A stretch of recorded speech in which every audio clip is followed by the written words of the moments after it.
obaba nomama, worship team antabasha. Ngiyabingelela abazalwane egameni likaJesu. Ngibonga Xolisi makambethe ekhaya kusenelisoyithi. Ngiyamthanda uJesu inkosi. Angambona njengaye. Uyakwazi uJesu ukubamba intandane ayenze umuntu.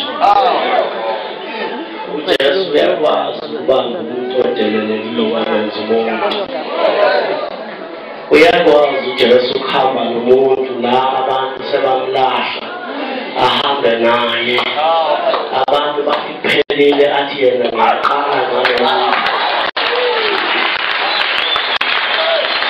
la abanye abantu bemshaya yena ufike ame athi ungowami ngamfela. Ngimthandiswa yilokhu uJesu ukuthi wathanda mina ngangingafanelwe kodwa wangithanda. Ingakho ngithi akahluleki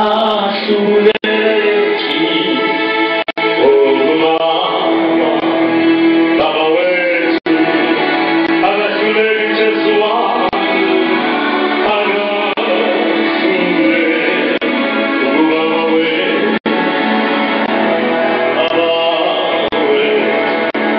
akahluleki Jesu wami akahluleki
njengoba nihlala nenkonzweni niyamazi uNkulunkulu lo enihlala nenkonzweni saphendula ngokwazi nangokufunda phansi sathi uNkulunkulu unguJehova Jireh wathi yebo ngiyavuma sathi uJehova Nisi wathi yebo ngiyavuma awasho onke lawo magama esiHebheru ugqiba kwethu kusho lawo magama wayesethi nina nimazi ukuthi ungubani ngoba lawa niwafunde phansi saphendula omunye wathi unguJehova oprovidayo ngoba ngelinye ilanga sasingenakudla wathi ugogo asithandaze athandaza sambona uNkulunkulu enza umangaliso ngelinye ilanga omunye wayegula uthi mina ngiyamazi uJehova ngoba ngangigula makhulu wangibeka isandla ngaphila so uJehova wethu ungumphilisi sawasho onke lawo magama ngokwazi kwethu wayesethi yena asithini ungu ayi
Get me called